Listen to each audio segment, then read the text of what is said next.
my channel Lessons at Fingertips. Here we are going to discuss on some important topics in simple words so that it becomes very easy for you all to understand them.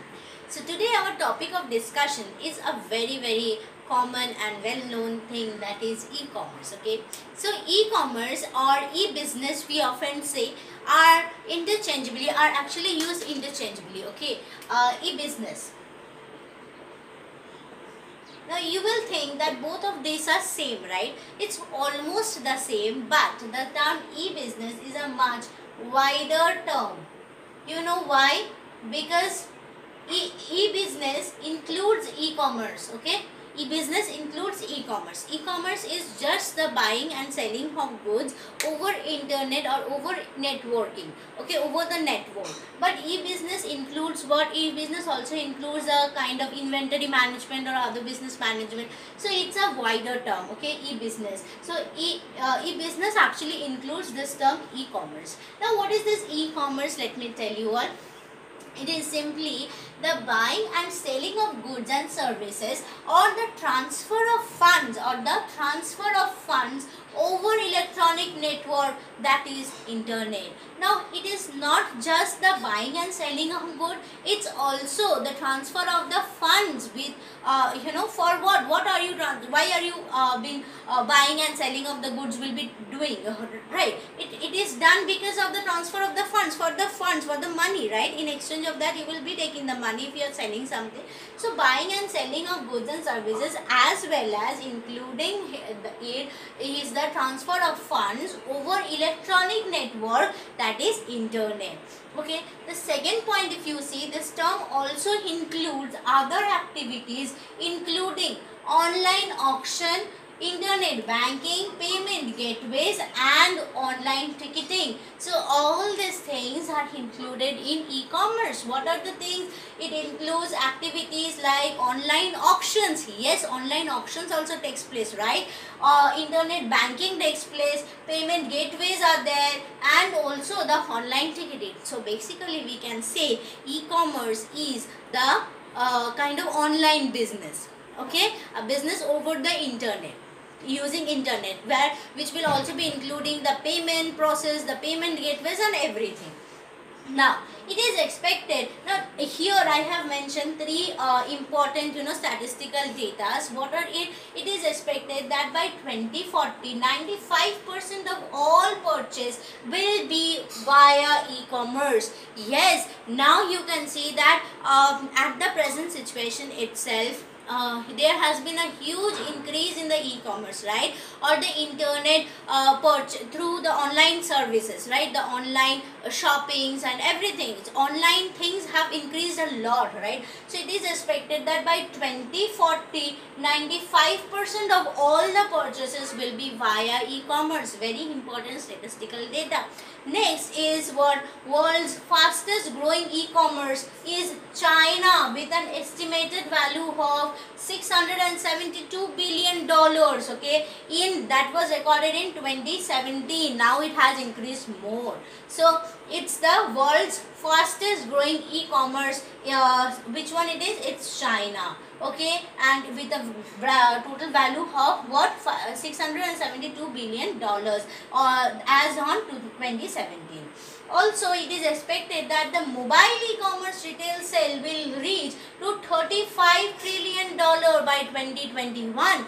This actually shows that how much day by day how much this e-commerce is going to have a so much established market. Now also it has so much of established market. You can see that especially during this pandemic period, the availability or the use of the online services have increased a lot, especially the online payments. People are are getting aware of online payments and online transactions. Okay, so even it's more secure. Okay, it's very secure and it's very secrecy is maintained. I believe it is very secure and lot of secrecy is maintained while doing online transactions or online shoppings or anything.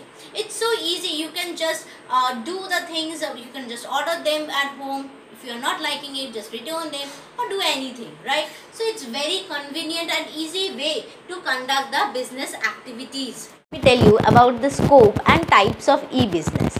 See, we have already studied about what is e-commerce. The difference between e-commerce and e-business is almost the same, but there is one is the wider scope, one is a narrower scope. Now, what is the scope or types of e-business? The first one is a B2B business. What is B2B business? That is business to business. Okay, that is from one business will be transferring, will be selling the commodities or the products to another business organization. Okay, and they are also going to use the commodity for business purpose only. Okay, so we can say that one especially the transfer of the raw materials, you know, one company will be selling the raw materials to another company and they will be forming the finished products and then selling it to the end consumers. So that happens in B2B business, like the I have written here a Slack, a platform for communication between remote business.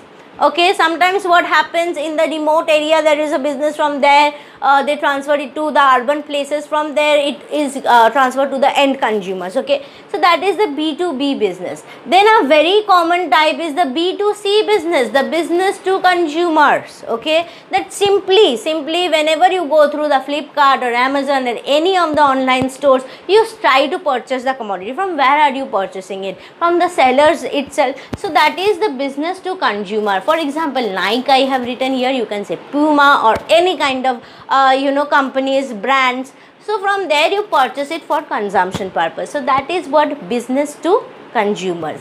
Then comes a very important one, is the consumer to consumer. You know, in especially in the OLX or is this one eBay, or like now you have got the Cars24. What happens there? You sell your products and those are taken by another consumers. So you are yourself a consumer. How? These are the second hand products. Okay, whenever another consumer is using a second hand product, that time we call it what? C2C business or consumer to consumer business. You being a consumer, you have consumed the product for certain time and you have sold it to some other consumer and they are again going to purchase the commodity and use it. So that is called C2C business. Then comes C2B business. What is this? Consumer to business. Consumer to business. What happens is freelancer, as they help in cooperation of project. What happens is that sometimes you will see you in a business, they appoint the freelancers, right, or many other people who can actually support them while doing the project, while conducting the project. So that is called C2B business. Sometimes the consumer works in the business which would actually help the business to grow, to prosper, to complete the project. That is called C2B business. Then comes government to business. Government to business, government procurement, data center and e-learning. These are government is selling to the business. Okay, government is you know, this e-learning, suppose e-learning, they are opening a center, they are opening some help, so that which would be helping the business organizations, okay, for completion of the project. You know, it's not always selling, it's not always selling. Even if the consumers or the governments are helping the business organization to prosper, to sell their commodity, helping in sell the commodity, then also it's a you know, you can say type of e-business or the scope of e-business. Now the sixth one is business to government. Definitely, as you sell, as the business organization sells to the consumer, business organization also sells to the government. So it's like OpenGov is a company that offers government cloud-based platforms. Okay, OpenGov is a company that offers government cloud-based platforms. Like that, many other platforms are there. Or you can say the direct selling of the product from the business organization to the government is also B2G business. C2G business is what? Every time a consumer is paying taxes, whenever you purchase a product, you pay indirect taxes to that, isn't it? You pay health insurance, you pay electricity bill taxes. So every time the taxes that the consumer is paying, it is a revenue for the government. Why is it so? Why is it a business here? What is taxes? Taxes are what? It's revenue. For whom? For the government. isn't it? Taxes are the revenue for the government. So whenever a consumer is paying any tax in terms of indirect tax or maybe the direct taxes or any taxes the consumer is paying, what is that? That is acting as a revenue for the government. That is why we call it C2G business, another type or scope of e-business. So these are the 7 different types or 7 different scope of e-business. I hope you have understood till here.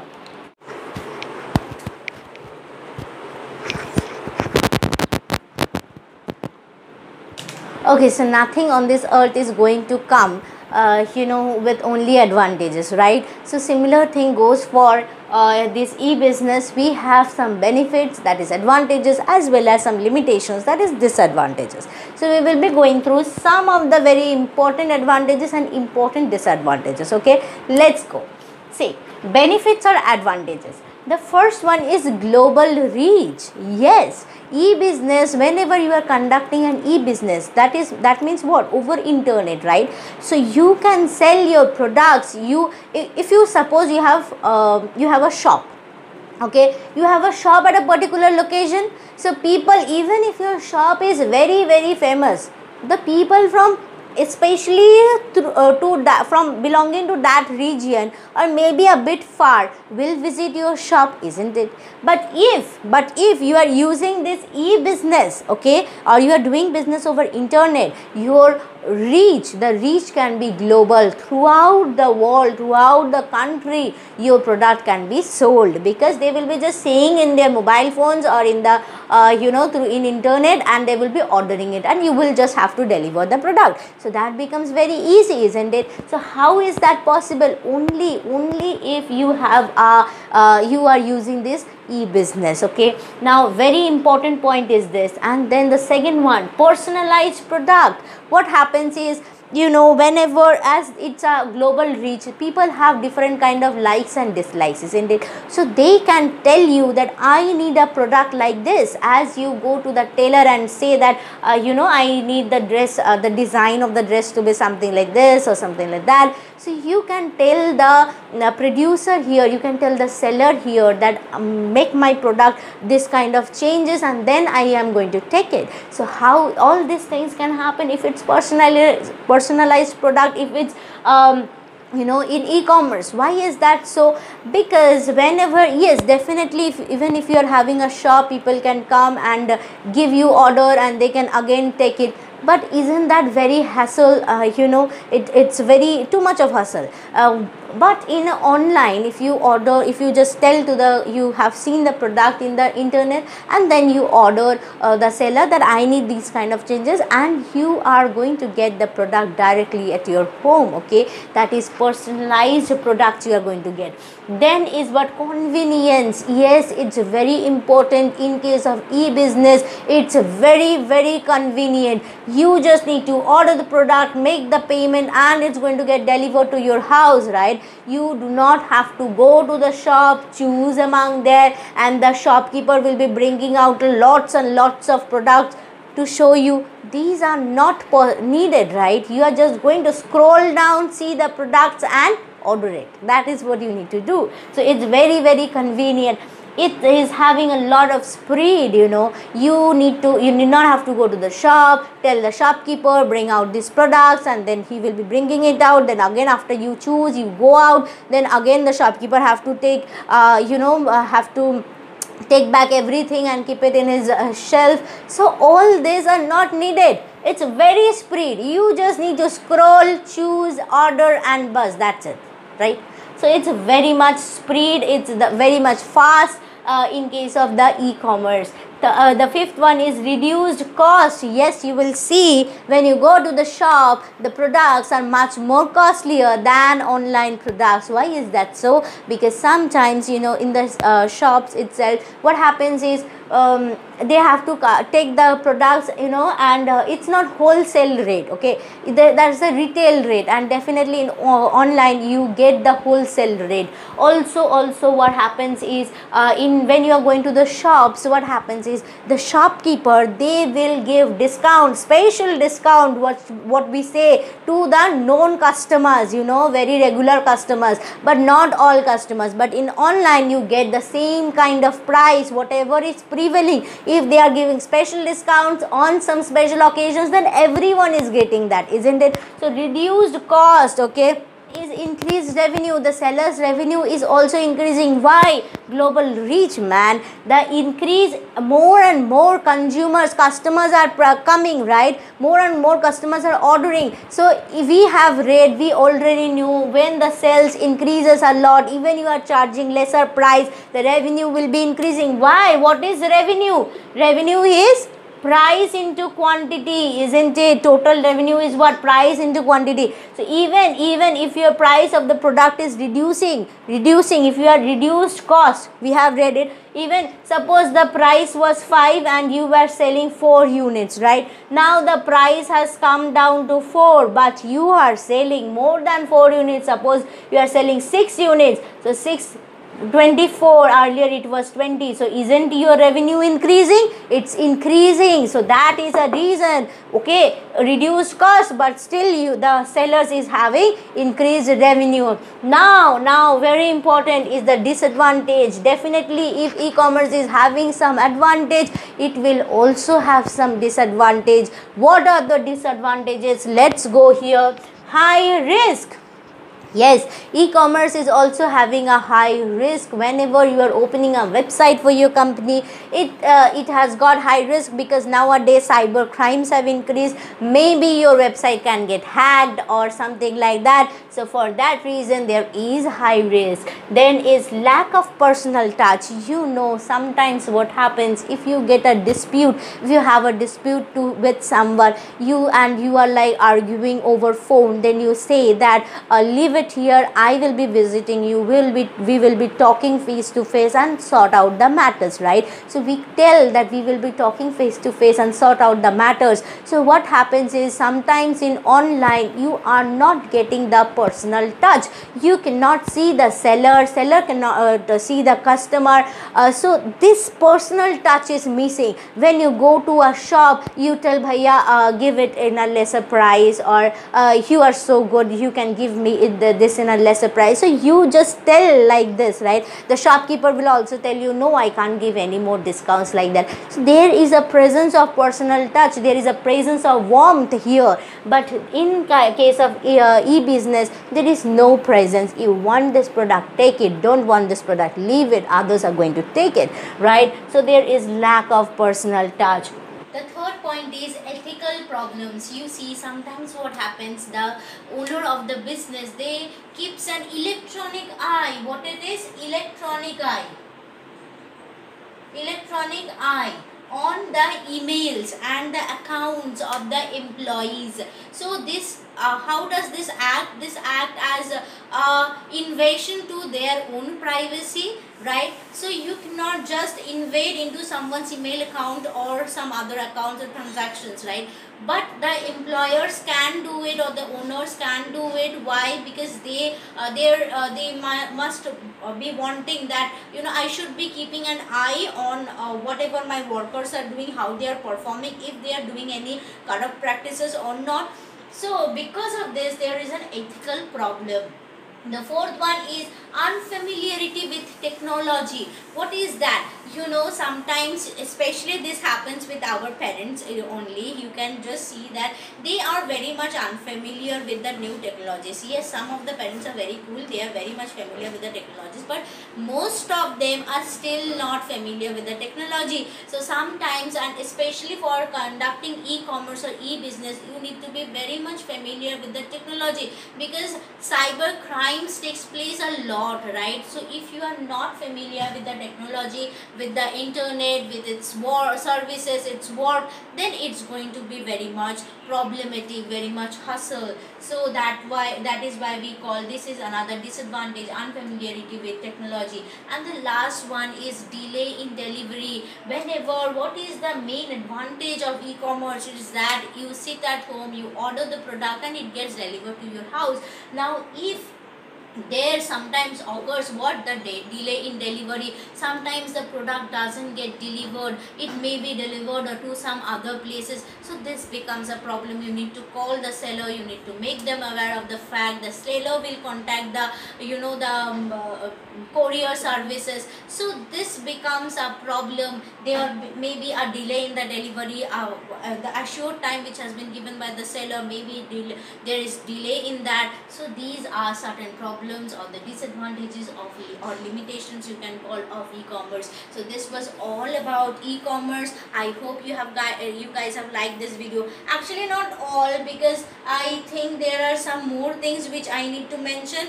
Maybe I will be making a second part of this video, so stay tuned to get the second part. I hope you guys have liked this video. Please hit a like and do subscribe to my channel. Thank you. Bye bye.